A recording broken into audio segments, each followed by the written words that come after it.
Umarkot reporter Suraj Kumar. Umarkot में अॼु बरोज़ आचे 6 अक्टूबर ते उमरकोट टेस्टिंग सर्विसिस पारां जनरल यूनिवर्सिटी में दाख़िला वठंदड़ शागिर्दनि जे मॉक टेस्ट वरिती वई। Government boys degree college Umarkot में मुनक़द थियल सेल्फ असेसमेंट टेस्ट में 250 खां मथे शागिर्द ऐं शागिर्दियाणी शिरकत कई।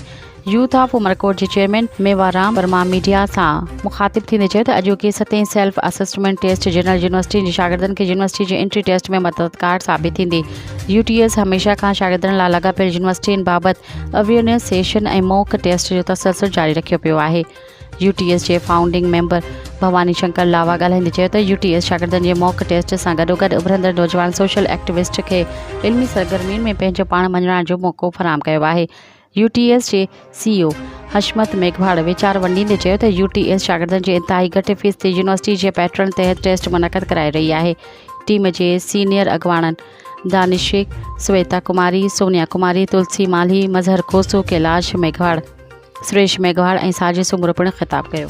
वठण जो असांजो ख़ासि मक़सदु इहे जेके बि असांजा ॿार उमरकोट ऐं पसगरदाई जा जेके बि ॿार आहिनि जनरल यूनिवर्सिटीज़ जा जेके वञणु चाहिनि था उन्हनि जी जेको असेसमेंट जे लाइ उन्हनि जी एनालिसिस जे लाइ इहा असां टेस्ट वरिती आहे उमरकोट टेस्टिंग सर्विस तरफ़ां ऐं जेका हीअ 7हीं टेस्ट आहे ऐं इहा टेस्ट वठण जो हिकिड़ो ख़ासि मक़सदु इहो आहे त शागिर्दनि खे असां बुनियादी जेका बि ॼाण यूनिवर्सिटी जी एंट्री टेस्ट जे बारे में हूंदी उहो फराहम कयूं प्रैक्टिकली त ॿारनि खे ख़बर पए त जेको एंट्री टेस्ट जी कॉपी कहिड़ी हूंदी आहे उनजो पैटर्न छा हूंदो आहे, सब्जेक्ट कहिड़ा कहिड़ा हूंदा आहिनि, टाइम ड्यूरेशन छा हूंदो आहे ऐं मैनेजमेंट कीअं थींदी आहे। सॼो कुझु सिस्टम उन टेस्ट में असां कंपाइल करे टेस्ट जी सूरत में वरितो आहे जेको शागिर्दनि जे लाइ इंतिहाई मुफ़ीद ऐं फ़ाइदेमंद रहंदो। उन सां गॾोगॾु लास्ट मोमेंट में जेको इंफॉर्मेटिव सेशन बि रखियो आहे जंहिंमें मुख़्तलिफ़ जनरल यूनिवर्सिटीज़ जेकी बि आहिनि जंहिंमें शागिर्दनि जो इंतिहाई घणो रुझान हूंदो आहे, लाड़ो हूंदो आहे। उहो ख़ासि तौर ते Sindh university, Sindh agriculture university, Karachi आहे, पंजाब आहे, लाहौर आहे, ॿियूं जेके बि जनरल यूनिवर्सिटीज़ आहिनि उन्हनि जी एडमिशन टू